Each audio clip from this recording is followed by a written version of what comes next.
नमस्कार दोस्तों, स्वागत है आप सभी का आज के नए वीडियो लेक्चर में। और आज के हमारे वीडियो लेक्चर का जो टॉपिक है वो है हिंदी गद्य के महत्वपूर्ण प्रश्न कौन से हैं, और ये बोर्ड परीक्षा के लिए बहुत ज़्यादा इम्पॉर्टेंट है। हिंदी गद्य और पद्य हर साल हिंदी के एग्ज़ाम में क्वेश्चन पूछे जाते हैं इससे, इतिहास से रिलेटेड। तो हिंदी गद्य के वो कौन कौन से महत्वपूर्ण प्रश्न हैं, ऐसे कम से कम 10 प्रश्नों के बारे में आज हम इस वीडियो लेक्चर में चर्चा करने जा रहे हैं। चलिए देर न करते हुए समझने का प्रयास करते हैं। तो हिंदी गद्य के महत्वपूर्ण प्रश्न, हिंदी गद्य के महत्वपूर्ण प्रश्नोत्तर, इसके बारे में इसी टॉपिक पर आज हम चर्चा करेंगे कि हिंदी गद्य के वो कौन से महत्वपूर्ण प्रश्न हैं जो बोर्ड परीक्षा की दृष्टि से बहुत ज़्यादा इम्पॉर्टेंट हैं। सबसे पहले तो अगर अभी तक चैनल को सब्सक्राइब नहीं किया है तो प्लीज़ सब्सक्राइब जरूर कर लीजिएगा और लाइक करना मत भूलिएगा और कमेंट बॉक्स में कमेंट करना भी मत भूलिएगा। चलिए बढ़ते हैं अपने टॉपिक की तरफ, हिंदी गद्य महत्वपूर्ण प्रश्नोत्तर। तो सबसे पहले यहाँ पर हमें 8 प्रश्न दिख रहे हैं। पहले इन्हीं 8 प्रश्नों के बारे में बात करेंगे, फिर इसके बाद बाकी के जो 2 प्रश्न हैं उनके बारे में। तो हमारा जो प्रश्न 1 है वो है गद्य एवं पद्य का अंतर 2 पंक्तियों में लिखिए। बिल्कुल ध्यान से सुनते चलिएगा। गद्य एवं पद्य का अंतर 2 पंक्तियों में लिखिए।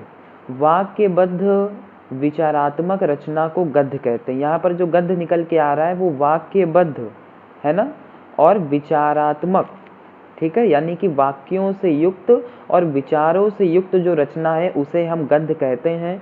दैनिक जीवन की बोलचाल में गद्य का ही प्रयोग होता है, जबकि छंदबद्ध भावपूर्ण और गेय रचनाएं पद्य कहलाती हैं। ठीक है, ये डिफरेंस हो गया गद्य और पद्य का। अब चलते हैं प्रश्न संख्या 2 की तरफ। प्रश्न संख्या 2 है, हिंदी की 8 बोलियां कौन कौन सी हैं। बहुत ही ज़्यादा महत्वपूर्ण प्रश्न है। हिंदी की 8 बोलियां कौन कौन सी हैं, चलिए समझते हैं। पहली है ब्रज, दूसरी है अवधी, तीसरी है बुंदेली, चौथी है बघेली, पांचवी है छत्तीसगढ़ी, छठी है हरियाणवी, सातवीं है कन्नौजी और तथा आखिरी 8वीं है खड़ी बोली। ठीक है, ये हमारी हिंदी की 8 बोलियां हैं। ठीक है, अब इसके बाद में चलते हैं प्रश्न संख्या 3 की तरफ। ध्यान से समझते चलिएगा। प्रश्न 3, हिंदी गद्य के प्राचीनतम प्रयोग किन भाषाओं में मिलते हैं। ये भी प्रश्न बहुत ज़्यादा इंपॉर्टेंट है परीक्षा की दृष्टि से। हिंदी गद्य के प्राचीनतम प्रयोग किन भाषाओं में मिलते हैं।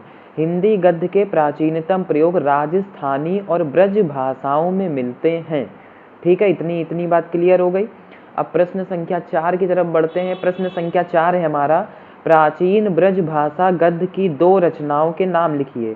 तो गोकुलनाथ कृत यानी गोकुलनाथ द्वारा रचित 84 वैष्णवन की वार्ता और बैकुंठ मणि कृत यानी बैकुंठ मणि द्वारा रचित अगहन महात्म्य प्राचीन ब्रज भाषा गद्य की रचनाएं हैं। ठीक है, 4 प्रश्न हो गए। चलते हैं 5वें प्रश्न की तरफ। खड़ी बोली गद्य की प्रथम प्रमाणिक रचना तथा उसके लेखक का नाम व समय लिखिए। और खड़ी बोली गद्य की प्रमाणिक रचनाएं कब से प्राप्त होती हैं। तो रचना गोरा बादल की कथा, इसके लेखक हैं जटमल और समय सन 1623 ईस्वी 17वीं शताब्दी में। ठीक है, ये प्रथम प्रमाणिक रचना है गद्य खड़ी बोली की। ठीक है, कौन सी, गोरा बादल की कथा। प्रश्न संख्या 6 है, खड़ी बोली गद्य सबसे प्राचीन रचना कौन सी है। खड़ी बोली गद्य की सबसे प्राचीन रचना कौन सी है। खड़ी बोली गद्य की सबसे प्राचीन रचना कवि गंग द्वारा लिखित चंद छंद वर्णन की महिमा है। प्रश्न संख्या 7 है।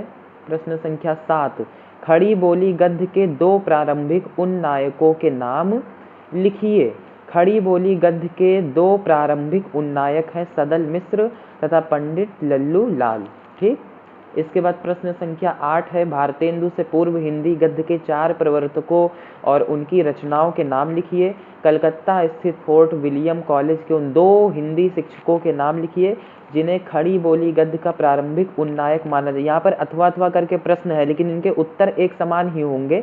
अलग अलग लैंग्वेज में प्रश्न पूछा जाता है, ध्यान से समझिएगा।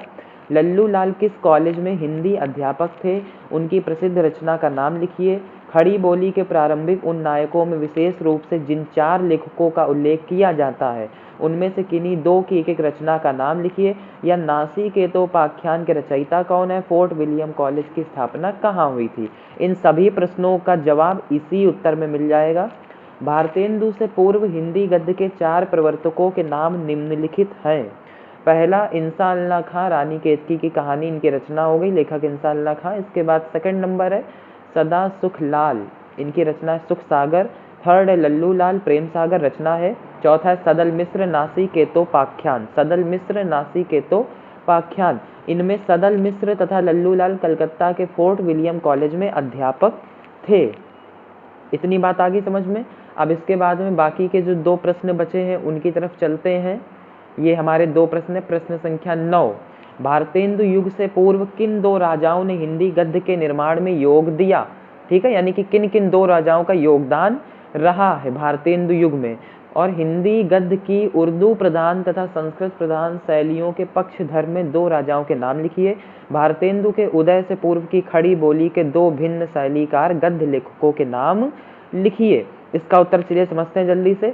भारतेंदु युग से पूर्व राजा शिव प्रसाद सितारे हिंद ने अरबी फारसी मिश्रित हिंदी लिखकर तथा राजा लक्ष्मण सिंह ने संस्कृत मिश्रित खड़ी बोली को अपनाकर हिंदी गद्य के निर्माण में योगदान दिया।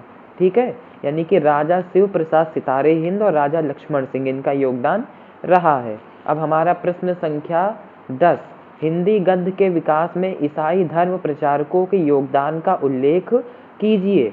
ईसाई पादरियों ने ईसाई धर्म के प्रचार के लिए बाइबल एवं अन्य धार्मिक पुस्तकों का साधारण बोलचाल की हिंदी में अनुवाद कराया। ठीक है, ईसाई धर्म प्रचारकों के योगदान के लिए हिंदी गद्य किस प्रकार से महत्वपूर्ण है वो इस उत्तर में बताया गया है। तो ये रहे वो 10 प्रश्न जो परीक्षा की दृष्टि से बहुत ज़्यादा इम्पॉर्टेंट हैं और आशा करते हैं कि सभी प्रश्न आपको समझ में आए होंगे। स्क्रीन पर सभी प्रश्न और उनके उत्तर साथ में लिख कर आएँ। आप चाहे तो स्क्रीनशॉट भी ले सकते हैं और आने वाले समय में इससे रिवीजन कर सकते हैं।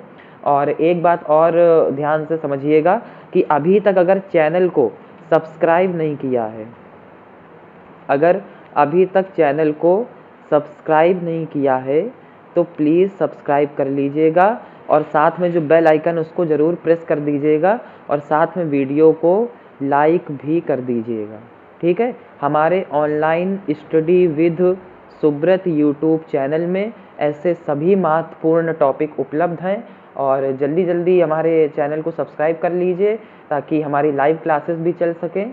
और आशा करते हैं आप सबको आज का वीडियो लेक्चर पसंद आया होगा और जैसा लगा हो वैसा हमें कमेंट में ज़रूर बताएं और ज़रूर बताइएगा ज़रूर कि वीडियो आज का कैसा था। और जिन बच्चों के बोर्ड्स हैं उनको बेस्ट ऑफ लक। मिलते हैं नेक्स्ट वीडियो में ऐसे ही मज़ेदार इंपॉर्टेंट टॉपिक के साथ। धन्यवाद। देखना ना भूलें ऑनलाइन स्टडी विद सुब्रत।